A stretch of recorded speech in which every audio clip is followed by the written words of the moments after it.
ñooñu en réalité influenceuses yeeg animatrices radio qui se sont laissés corrompre pour lekki musiba ñooñu c'est des fausses victimes je dirais même que c'est des complices ñooñu itteeluñu li ñu itteel et qui a fait l'objet de 2 heures d'entretien et d'échange maak le président Macky Sall mooy les victimes innocentes ñi nga xam ne dañu leen démarché ne leen waaw da ngeen nekk ci problème utum liggéey ñu ne la waaw la ñu leen waxoon pour la Libye oui c'est un pays qui a reconstruire soxla nañ des maçons des menuisiers bii yoon dañ leen di naan waaw y a des personnes du 3e âge bëgg ku leen assister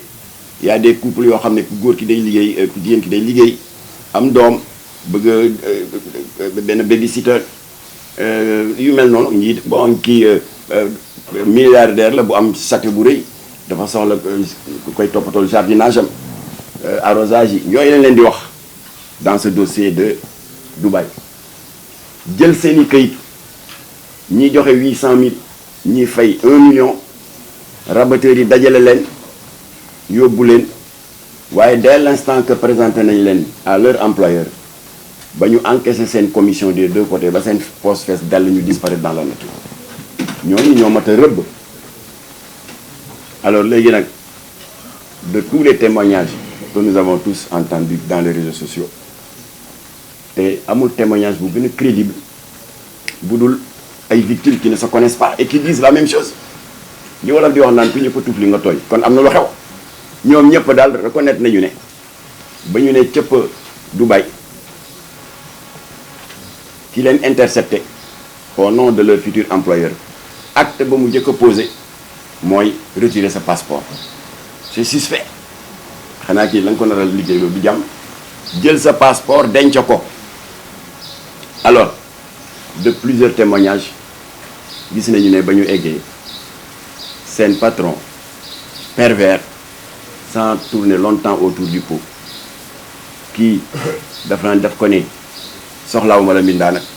soxlaawuma la jardinage et cetera dama am samay groupe de copains mooy ñii toog parce que ba ndaw si ne jamet ci salle bi loolu la fa fekk voilà pour que daal ñun dañu baaxoo di def partouze mooy des accouplements en groupe ndaw sa nee na egsi naa ba noppi je ne pouvais plus reculer te ñu ngi ma tegal en liquide une somme de $10 000 muy 5 millions gars yi tëddee ko en groupe nee na j'ai saigné de partout presque xaw naa xëm yeneen témoignage ay milliardaires pervers et obsédés sexuels li leen itteel c'est la contemplation d'un acte de zoophilie ne ko man day dama am benn berger allemand mooy punkalum xacc yooyu léegi dama bëgg daal di ko seetaan muy bëgg kon daal soo bëggee $20 000 a ngi nii pour nga tëdd ak moom $20 000 c'est 10 millions de francs CFA ainsi de suite bi nga xamee nag moo gën a jéggi dayoo et qui a fait l'objet d'une enquête pointue de vos confrères de C8 qui est une télévision française spécialisée dans les problèmes de société ñu invité fa benn boroom xam-xam ci laa doog a comprendre ampleur bi scandalu Dubaï bi jur te am un aspect de traitement dégradant et inhumain ci laa ko doog a comprendre alors boroom xam-xam bi nee na déviance comportementale sexuelle nga bari façon yéen xam ngeen ko l'homosexualité góor jigéen yàlla bind la ne góor la nga ne ko d'accorduma dem di def le contraire lesbianisme déviance comportementale la zoophilie mooy ñiy tëdd ak mala yéen presse bi janvier février am ni scandale bu amoon ci banlieue bi góor jigéen bu ñu jàpp muy tëdd ak béy et la nécrophilie ci déviance comportementale yi la mooy ñi nga xam ne balaa ñoo yëg vraiment dégg nga leur sensation en tant que homme mooy ñu dem corrompre des gardiens de morgue di tëdd ak néew voilà alors borom xam-xam bi nag nee nag dafa am beneen forme de déviance rare mais qui existe et qui est violente moom la ñuy tuddee la scatophilie booy jógee ngeen dugg ci seen dictionnaire xool ko ñu ne ko luy loolu mu ne mooy déviance comportementale sexuelle la boo xam ne c'est caractérisé par une attirance vers les matières fécales, c'est-à-dire vers les excréments. nee na kon lii xew Dubaï c'est à l'actif de pervers sexuels qui ont la particularité d'être des scatophiles. affaire u cabinet moo leen intéressé. alors léegi ndaw si ne ba ñu ma joxee billet li ma jëkkee am soupçon mooy billet première classe qui coûte plus d'1 million. te nee na man je suis qu'une jeune fille góorgóorlu naa ba am sama bac anglais te dégg naa foofu dañ ko fa soxla te rabatteur bi ma démarché loolu la ma doon wax. waaye première surprise mooy billet première classe. mu ne deuxième surprise ba ma eggee benn ngandam Cadillac yi homme d'affaires yi milliardaires yi yor ñu ne mu ne moo ma jël si ak chauffeur yóbbu ma ci hôtel de luxe yi gën a luxe ca Dubaï. chauffeur bi nag yëkkati benn carte de crédit nekki patron bi sa rendez-vous ak moom suba la mais en attendant jox na la benn carte de crédit parce que y a de grands magasins de luxe kenn du fay en liquide foofu pas tous les magasins mais certains magasins de luxe da ngay fay par carte de crédit. mu ne ko carte de crédit baa ngi nii tey sa bésu shopping la parce que sa rendez-vous ak sa patron suba la waaye nag ne vous inquiétez pas c'est un shopping illimité c'est-à-dire buy naan non li ma jël cher na mu ne jëlal lu la neex. ndaw si comme que day commerce day baana aussi jël ay sac en cuir dem ci magasin prêt-à-porter yi jël les plus grandes marques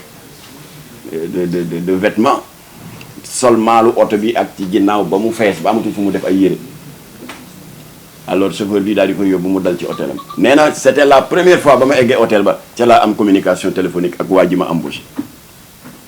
waaw na nga def dal nga ci jàmm waaw egsi naa ci jàmm. bon voilà suba la suñu rendez-vous mbaa fàttewoo ko mu ne ko non en tout cas maa ngi lay remercier maa ngi lay nangam ma ne ko tey nga dee boo xamoon li lay xaar.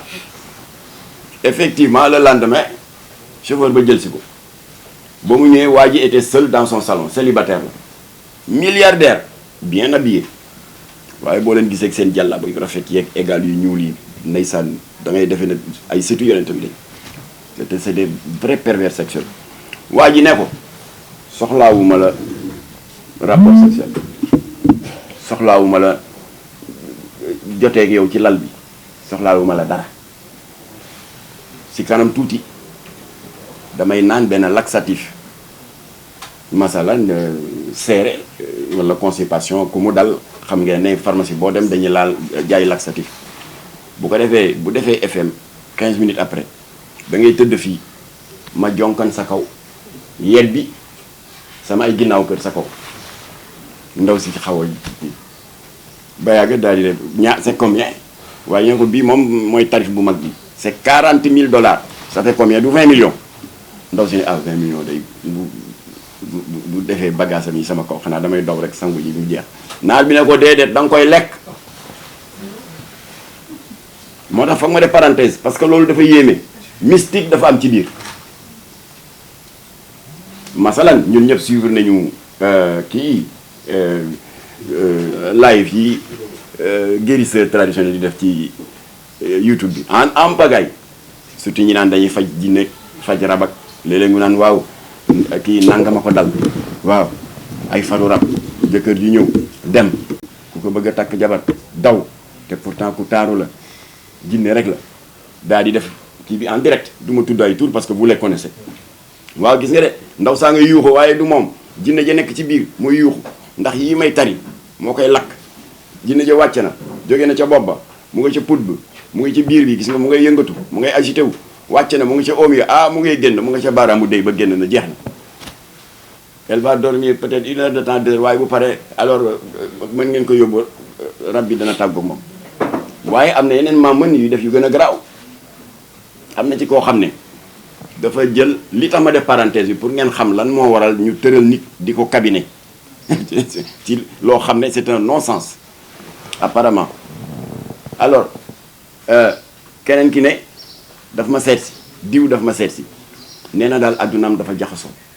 ay cat daf ko topp ci gàttal dama projet bu ma bëgg mu yàqu fu ma dëgg ma ne takk jabar bu ñu demee ba dara des suñu formalité yi du ma xam lu ko yàq alors ba mu ko seetsee maaman bi ne ko da nga umu foog ñu tàggale la ak yi nekk ci yow yëpp ay def-def ay catak yëpp daal di ko expliquer ne ko da ngay sangu-sangu jaana ba ci paan parce que ndox ma dama ko soxla ndox bi ngay sangoo du ndoxu robinet man maa la koy jox am na lu ma ciy jàng boo ko defee ma jox ma ndox mi mu def ko ba noppi jox waa ji ndox mi maaman bi jël ko nee ko nag yi la sonn lan yëpp wàcc na say cat say musiba say umu yëpp wàcc na yi la doon gàllankoor ci àdduna yëpp wàcc na waaye nag foog mu am koo xam ne moo koy dékku si dañu jël benn bëy yeew ko 1 litre de ndox boobu la xool ko bëy bi yuuxu 1 litre et quelque ba mu jeex ñu rey bëy bi def ko nangami sam saraxe ko su ko defee waaja ay musibaam ay catam ak yëpp ànd naag sarax si dem